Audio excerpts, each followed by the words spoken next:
Hello, Belinda. Thank you so much for joining me today for this conversation talking about Aboriginal leadership and education and the kind of work that you do.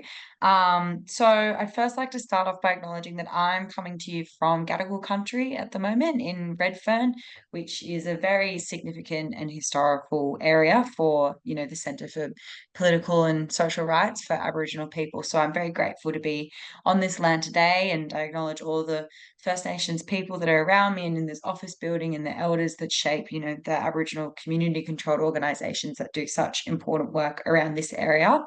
What country are you joining me from today? Hi, Maddie. I'm actually based in Darkinjung country on the Central Coast. So I'd also like to acknowledge Darkinjung elders, past and present, and I guess acknowledge that I'm from a different place and I'm a visitor to this land, and it's a beautiful place to be raising my family.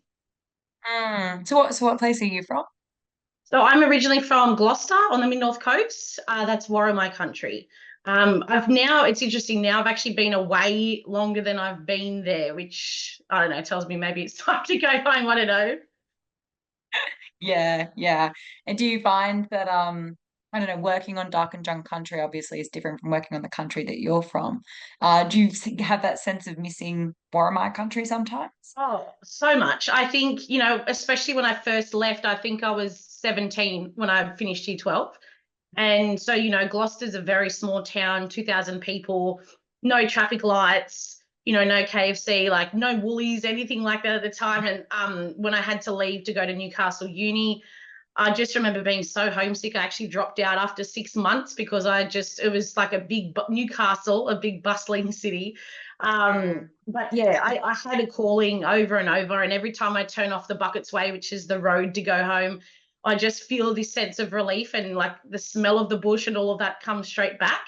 I've still got family there, so I'm still there, at least like 4 or 5 times a year or whatever. But I still feel that missing that connection, and I think when you have children, that connection is even stronger. Wanting your children to grow up where you're from, and their dad's Aboriginal as well, from up north at Yamba, and they grew up there for a bit as well. But we came down here just for a fresh start and to kind of, I guess, break the cycle a little bit, um, Yeah, which is a bit sad that we had to move so far away. Um, yeah. but I think it's about, the places that we both grew up don't have that same level of opportunities as we do where we are now. So we're very grateful to be living on Dark and Jung country. Yeah, and that, talking about young people, you are working with young people through the work that you do and breaking the cycle. And I'm so, interested to hear about how you're doing that through Aboriginal education in schools and with young people. So just speaking to that, and for NAIDOC week, this year's NAIDOC theme is Keep the Fire Burning, Black, Loud and Proud, which honors the enduring strength and vitality of First Nations culture, and it uses the fire as a symbol for connection to country and with each other and to the rich tapestry of traditions that define Aboriginal and Torres Strait Islander peoples. So, with that in mind, and in the NAIDOC thing, can you talk to us a little bit about the work that you do with Aboriginal education in schools and ways that you are connecting young people to that rich tapestry of traditions and cultures that's talked about in the NAIDOC theme? Yeah, sure. I think there is such a scope of so much that you could be doing in that space. And I think I guess I can only speak from my own experience of what I'm doing within education. I'm working at a small Catholic school in the Newcastle region called Our Lady of Lourdes Primary School, Taro.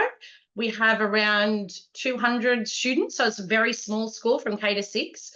I've been at that school on and off for about 6 years, employed as an Aboriginal education teacher. So it's quite a unique role in that there's not that many of us. I believe that the Aboriginal education teacher role is quite unique to the Catholic school system.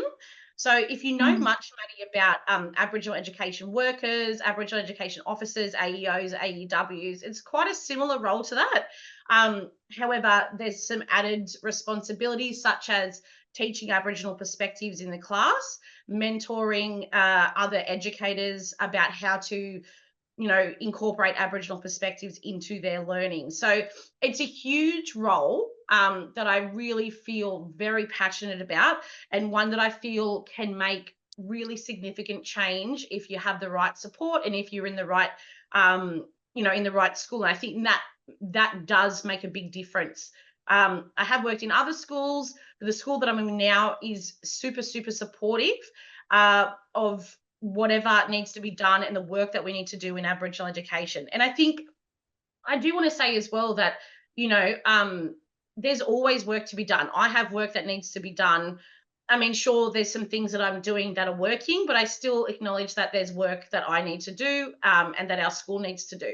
But in terms of, I guess, some of the Indigenous-led strategies that we are working, that we are kind of, I guess, facilitating at our school, especially around inviting all Australians to learn about Aboriginal culture, something that has really come up in the work that we've been doing since I've been there in the last 6 years is that non-Indigenous children want an opportunity to engage. Because we've had such a big focus on Aboriginal perspectives, it has become such a big thing that we have non-Aboriginal children that want to join our didgeridoo program, some non-Indigenous girls that want to join our weaving program, kids asking if they can join our cultural program. And I had to think really creatively about how we could allow that learning to occur, because I think if we're talking about things like reducing racism, engaging all Australians in the true history of our country, and also just celebrating, like you said, that rich tapestry of our people, then we do need to be able to bring non-Indigenous people along with us as allies, as supporters. And I think it's a huge responsibility to be able to make sure that we are teaching the true history and we're teaching authentically about culture. So I think for me, that has been probably one of the biggest shifts, is that I remember when I went to school, Maddie, as one of the only brown kids in my school, especially in my year, it wasn't cool to be Aboriginal at all. Like it was hard, and I encountered a lot of racism at that time as well. Um, at our school, that has completely shifted in terms of, when I'm on playground duty, children coming up to me saying like, Miss Huntriss, like, how can I find out if I'm Aboriginal? Yeah. It's such a huge 360 flip of my own educational experience in that space. And I think the way that that has happened is that we've provided opportunities for all students to engage and learn about Aboriginal people, culture, and history. And so the way that that kind of looks is that we do have things like, we do have a boys didgeridoo program, and that is, I guess, predominantly made up of Indigenous boys. But I had a yarn with our local Dig teacher, who's well respected in the Newcastle community, and he said, look, if they want to, if some of their mates, non-Aboriginal mates, want to play, let them play. If they're committed and they're showing commitment and they want to learn and they're being authentic in that, then let them play. They're going to play footy with them. They're going to grow up with them. And I think it's instances like that, that and I'm not going to say our school is perfect, but certainly we've reduced largely reduced instances of racism, because there's so much, I guess, opportunity for our children to connect and learn from and meet Aboriginal and Torres Strait Islander people from our community. So I think certainly, in terms of that ability for non-Aboriginal children to come on the journey has been really empowering, and in terms of also building up and empowering our Aboriginal students. I guess the other side of it that we are doing is that we do have, I guess, a range of different programs that we are facilitating at the school, specifically to embrace and support our Aboriginal and Torres Strait Islander students' cultural identity. And so some of the things that we're facilitating in that is that we have a cultural program called Culture Yarns, where we kind of infants and primary, two different groups. I guess it's a fortnightly program where the children come together. They start to learn some leadership skills. So, each session, one of the children, does an acknowledgement of country. We do a well-being check-in where we go around in our yarning circle and talk about what's the best thing this week? What's something challenging? And I guess that offers me the opportunity to then follow up on things I need to follow up on to support that child. And then from there, we engage in some kind of cultural activity, whether it's weaving, whether it's making fish traps.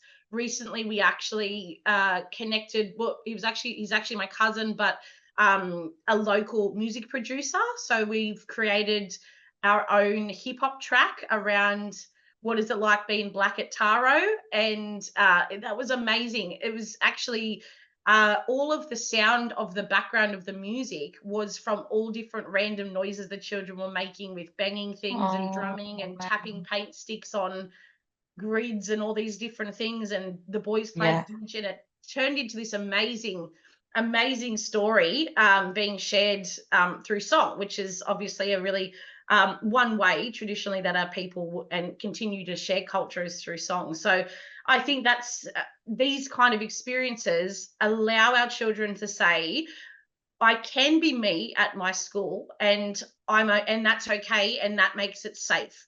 And so I'm really pushing for schools to engage in understanding about cultural safety, because I think it's, when we look at some of the close the gap targets around education, we're looking at things like school attendance, high school attainment, so the levels of Aboriginal children finishing school, also university attendance, but also preschool targets of children going to preschool. And I think we really have to be having that understanding between, what is going to engage our children to want to come to school, because we know in lots of different communities, and the community I live in is no different, we do have attendance issues for some of our Aboriginal children, as we do for some of our non-Aboriginal children also. And so, we have to think about how am I making sure, and how am I guiding our school to ensure that we are a culturally safe space for our Aboriginal and Torres Strait Islander children.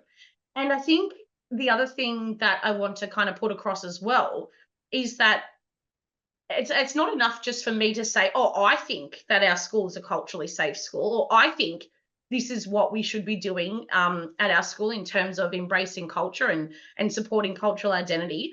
So, one of the biggest things that I use to support pretty much everything that I do is making sure that I have data to back up what I think is the right thing. So, for instance, we recently received, which I was super fortunate, a grant for $10,000 from the Together for Humanity mob, and it's about promoting intercultural understanding. And so we had to identify an issue at our school, and the issue at our school was that some of our Aboriginal and Torres Strait, well, actually, some of our Aboriginal children are quite culturally disengaged, and have families that are identifying, I guess, later in life for different reasons.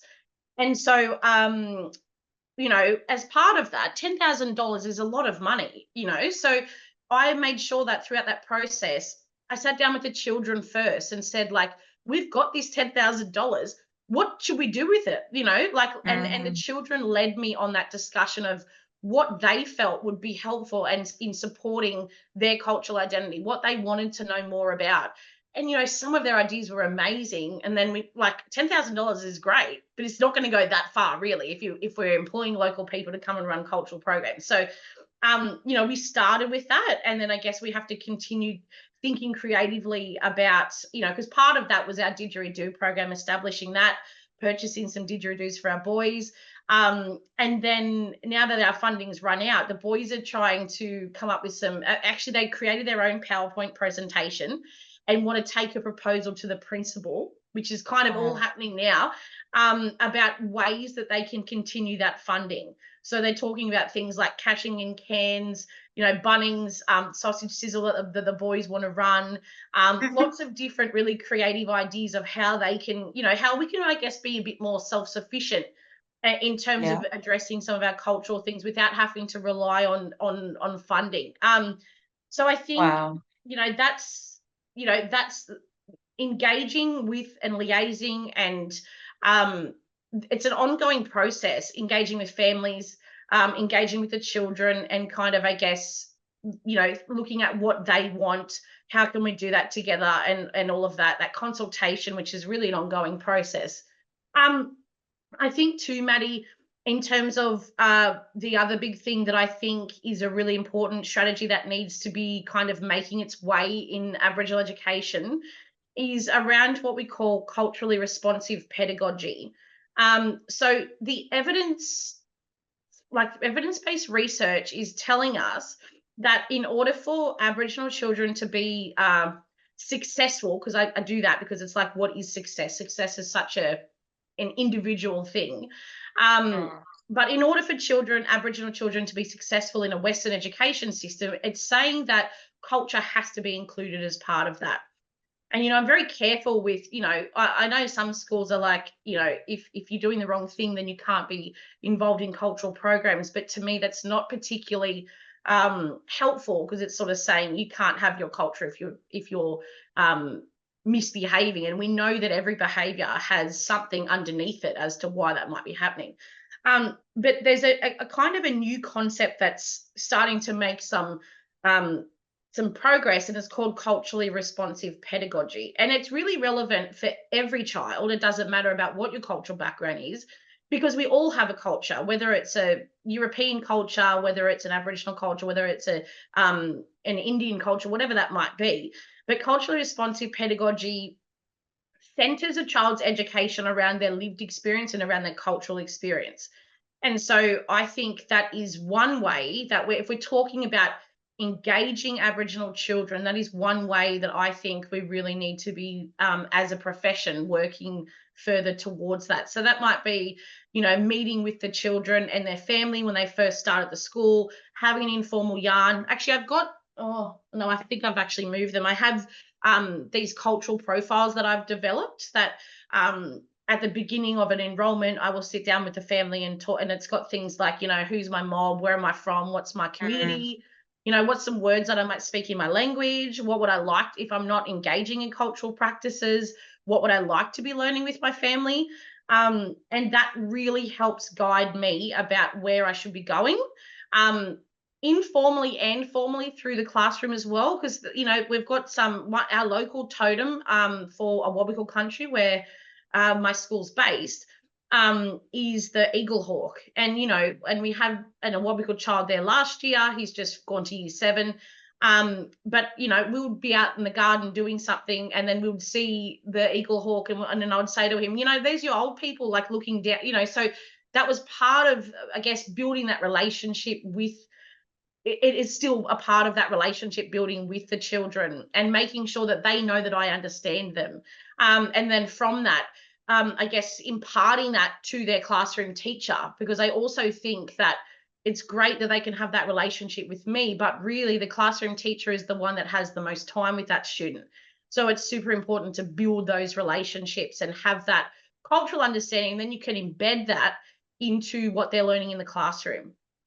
Mm. A lot of info. Sorry. Wow. I don't even No, know no, where I'm no. going with that. It was so beautiful to listen to, because you have so many different kinds of programs that I think are addressing so many different kinds of needs. And I guess some of the things that stood out to me most is, first of all, you're addressing knowledge, because I think that what was indicated through the referendum is that the core issue with racism is it's caused by ignorance. Yeah. And what you're doing at growing up bottom level from a really young age is you're imparting knowledge onto non-Indigenous students, who are then becoming really engaged with Aboriginal culture and, finding it cool and really interesting, because I think that, it's part of their can be part of their culture as well, if this is something that we integrated into Yeah. Australia's, national identity, which is, I think, the future for Aboriginal and non-Aboriginal people coming together. So you're able to address systemic issues like racism through sharing that knowledge and education. But, you're also doing well-being check-ins in, these sorts of environments, where people are sharing what's going on with their life and kids are sharing. And it just feels like this kind of thing would have such a flow-on effect onto lots of different systemic issues that Aboriginal people do experience, like, the low rates of school attendance and, out of home care and juvenile detention. And do you feel like where you're working on a Awabakal country, that it is having that flow-on effect for those sorts of issues? Oh, yeah, because I think you can't take away the importance of education in working towards those things. if we're Mm. talking about closing the gap, if we're talking about, I guess, healing and those, over incarceration, racism, education plays such an important part. And I always think of it like this, right? So I think at our school we have around 12% Indigenous students. So there's 25 students. Um, the rest of these students are non-Indigenous. And regardless of if they're Indigenous or non-Indigenous, the reality is that we are imparting them with knowledge, and so that they can make their own way in the world and become, I guess that's the point of education, isn't it? To become a citizen that is providing in their own way, and finding their own way in the world and making their own careers and things like that. And I always think, like, it's so possible that the students that I'm teaching could become the next, like, a future prime minister, could become a lawyer, could become a doctor, could become a policy maker, could become a teacher.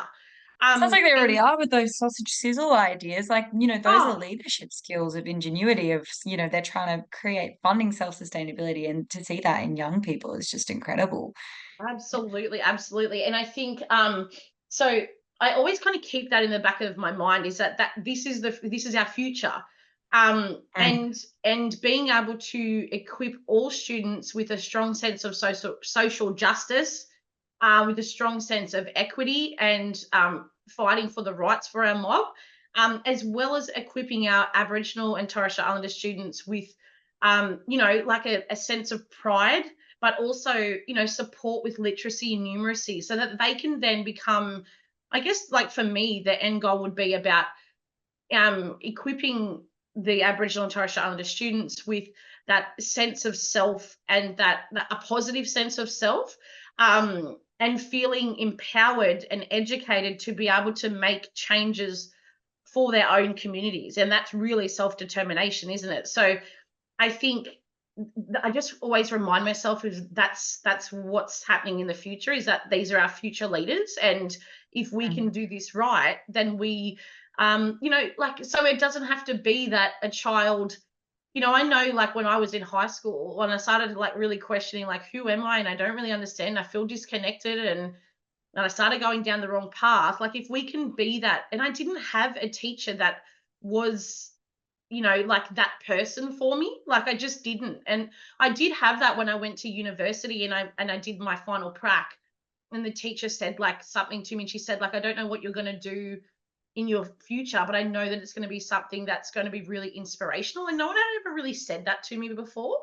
And, I was the first in my family to go to university and all of that sort of stuff. And it's just, I think, I don't think we can take away from the importance of that positive relationship that we can build with students, and the importance of high expectations. Because I think if we can empower children from a young age to feel like, I am good, I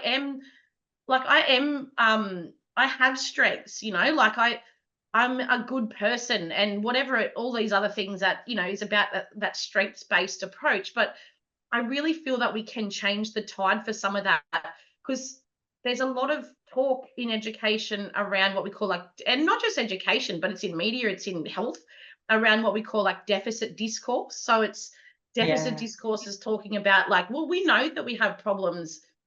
We know that Mm. we have problems with attendance. We know that we have closing the gap, a life expectancy disparity. We know the bad stuff. Like, we know we have overrepresentation in jail, right? But what about, like, Mm. building us up to say about what is working? Like, there's so Yeah. many amazing people doing amazing work in communities. Like, communities are working hard. And so if we can kind of build children up and have that strength with them, and carry that with them through life, I think that will make a big difference, like, leading down the track. Yeah. Yeah, I do. I'm glad that you brought deficit discourse into the conversation, because that is something I think a lot about, because all I see, being in Redfern and surrounded by community controlled organizations, is strength and ingenuity in Yeah. these organizations and what they're doing, and the strategies that they're leading. And it's so often in the media, yeah, Aboriginal people are talked about through this lens of closing the gap and discourse, and it's sad for non-Indigenous people, because it shapes their view, and it's being reaffirmed through the media, rather than that strength that is happening with mob together on the Yeah. ground, and what you're doing on the ground. And yeah, Yeah, I think self-determination and Aboriginal-led strategy really are such great solutions to so many of the things that Closing the Gap has set out to try and fix. And with that self-determination and Aboriginal-led strategy in mind, what do you think that would look like if not-for-profits or corporates or government, I guess those are three key sectors, were to support Aboriginal-led strategy and self-determination in the education space? So I guess what would that look like maybe in a small scale situation or project like yours is? You're just based in the one school, it's like small and it's at the community level, but also if government were to support this strategy at a state or national level, what would that look like for education? I would really love to see that we have cultural mentors or someone like me, an Aboriginal education teacher, um, in really every school. I know that Aboriginal education workers are allocated through the level, and so are we, to be honest, but by the number of students at Aboriginal and Torres Strait Islander students at a school. But to me, I don't think that that's effective, because what about a school, that might be in an area that is not highly populated by Aboriginal people? It means that the non-Indigenous students at that school are missing out. They're not, and if we don't have someone, teachers are so time poor and we have so much responsibility and so much administration on top of the role as well, that you really need someone there to drive it. You need a driver to drive it. And then the driver, I guess, grabs people on board, and then we do it as a team, but you need that driver. And I think um, who knows Aboriginal education better than an Aboriginal educator or an Aboriginal person, So I would really advocate that we need cultural mentors or Aboriginal education workers or teachers in every single school across Australia. I think that would be a huge shift in so many different ways. I also think that, a lot of the things that we have done at our school, and I hate like sort of saying this, but a lot of the things that we've done at our school are reliant on funding. And I know that people say, there's big money, that's spent on Aboriginal people, but at the end of the day, where is it? I don't know. We don't have a budget for Aboriginal education at our school. In the past, we've maybe had $1,000 a year. And, my principal has always been very transparent about that. That's roughly what we can sort of provide. And so a lot of my time is spent writing grant applications to try and secure funding. So I do think, I don't know what the problem is, but I certainly think that the education systems need to look deeper about where the funding for these things is happening. I know, because I also work in the early childhood space as well as a consultant, but the EYLF, the Early Years Learning Framework version 2, which has recently come out, is really heavily embedded with Aboriginal and Torres Strait Islander perspectives. But what I've noticed, and in yarning with other Aboriginal educators working in that space, is that there's actually no, it is embedded throughout the whole new framework. There's actually no funding to be able to equip educators with the knowledge of how to do any of it. So to me, I think Mm. funding still remains a really big issue as to how we kind of get that happening. I also think that, we do need people within systems of government or principals or whoever's kind of working in that space to really be able to trust that Aboriginal educators know what we are doing, that we know what needs to be happen. We're part of the community. We know what's happening in community, positive, negative, whatever that might be. We've lived in community for a long time. We're connected, right? So we know families, but regardless of being in the school or whatnot, we know what works, and we can support like that with consultation with families and consultation with children to back that up, right? So I also think that we need people, educators, principals to be understanding and on our side to say, we trust that you know what you're doing. Let you do it. I know I've had some, at our school, we've got amazing principals. We've actually had 2 principals since I've been there. I was really learnt my teaching craft under the wing of an amazing principal called Cheryl Henderson, who's recently retired after 40 years. But something that's always stayed with me that she's sort of said is like, she's never been one to say, okay, here's your role, like, this is what you need to do. She's never ever said that to me. She said, okay, what do you think needs to be done?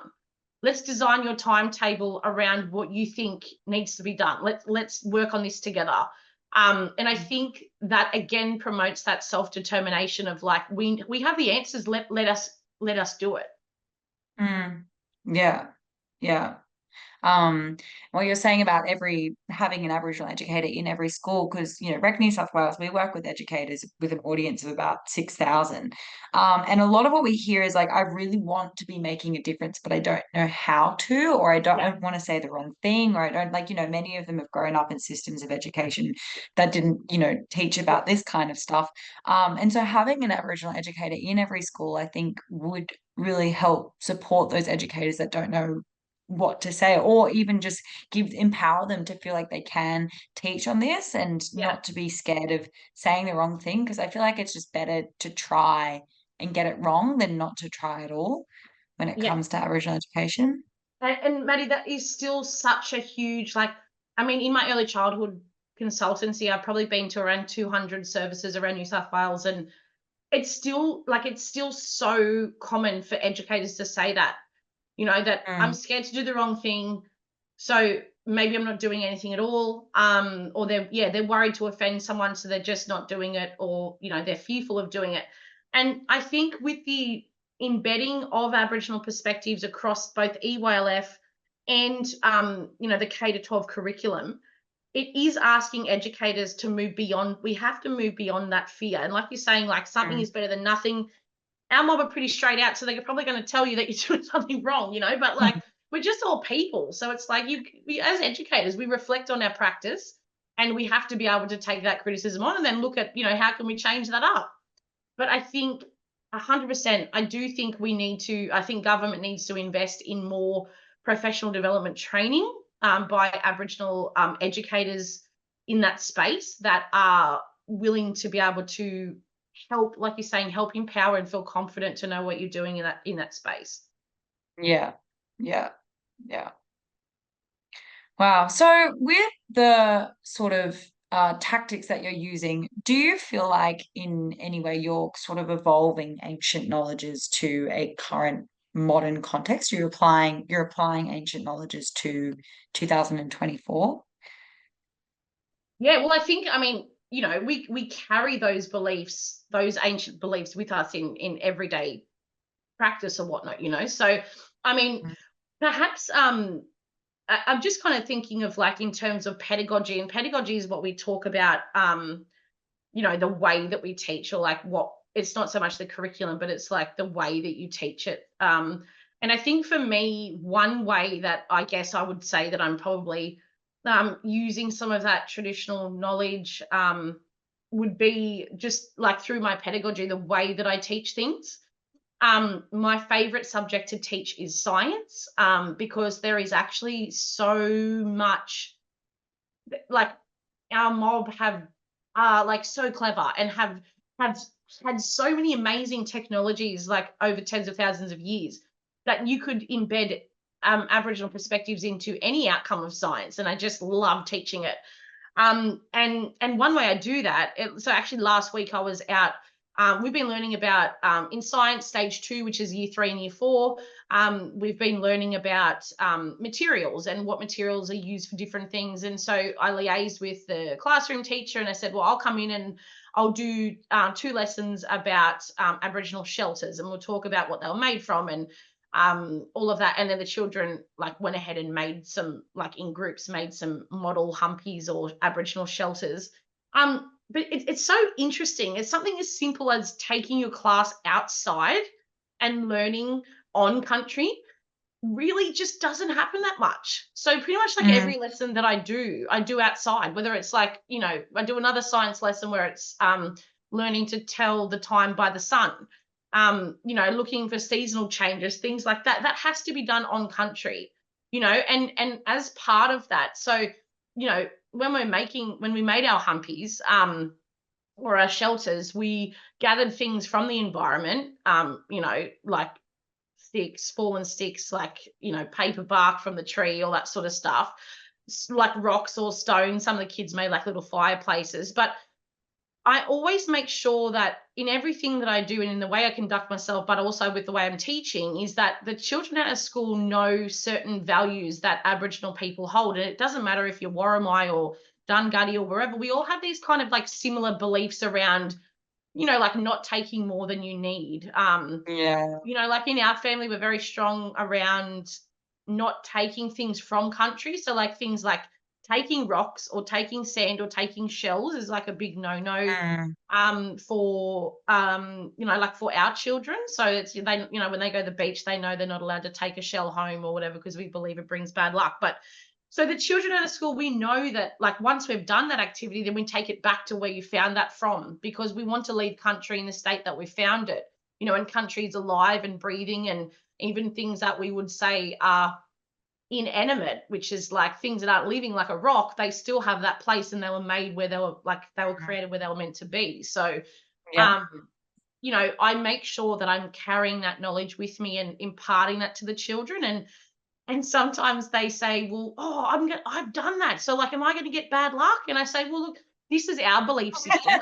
It is up to you. I remember I told a kid about how we don't whistle at nighttime, and then the child went home and deliberately whistled at nighttime and then couldn't sleep all night. And I was like, oh, I'm going to get in so much trouble for this. But, you know, I explained to them, like, this is not necessarily your cultural belief, but you can respect that it's ours. And you Mm, can take from that what you want. You know, you can carry mm, that belief with you, or you can choose not yeah. to, whatever. Yeah. But I think it's about just maintaining that cultural integrity about, you know, and sometimes it can be hard because you want to be like, oh, it'd be great to be able to like go this, you know, take things or whatever, it'd be great learning. But really, I think the learning is even better because it's promoting sustainability by like Mm, things staying where they're supposed to be. That shell's a home for a hermit crab, you know what I mean? yeah. Um, Yeah. so I think for me, as basic as it sounds, engaging in outdoor learning and having the country as a teacher, as it has been for tens of thousands of years for our people, um, is just a good pedagogy for all children. I know in Yeah. that lesson that we did last week, some of the most disengaged children in that class were absolutely the most engaged children in that task. Why? Because Mm, it's hands on, because it's localized, because it's contextual, and because they're learning outside. Like, who wouldn't want to learn like that? And I do think mm, that, you know, we're making some really big progress around technology, right? But like at the end of the day, children would love to go and play a game outside. You know, yeah. it's so basic, but we are losing touch with that, I think. So I Yeah. guess that's one way I'm kind of using that ancient knowledge. Yeah. Yeah. Yeah. Wow, that's beautiful. Um, Thank you so much for sharing all of that information. I know that it just gives such a good insight into what the future of this space could look like. And, you're talking about funding and sort of the need for sustainable funding. And I just really hope we get to a place where government makes space for it, and where government maybe doesn't do that, that corporates and people who, have reconciliation action plans, if they have funding or sponsorship opportunities in the budget, that they can be funding great local level projects like this, because it's just making such an impact on students. And it's so great to hear how passionate you are about it and the ingenuity that you do bring to it. And I'm so grateful that you've been able to speak to us today about this and share with some other people who would be interested, and educators who I'm sure I know will tune into this, just to give a bit of an idea of yeah, what the future of this space can look like and what's already happening with Aboriginal leadership in education. Well, thanks so much for having me, Maddie. As you can tell, I'm very passionate about it. So I'm happy to share a bit about my story, and also shout out to all the other amazing Aboriginal educators working in this space. You know, we've got to keep fighting the good fight and keep that fire burning. So thank you so much for your Mm, time. no worries.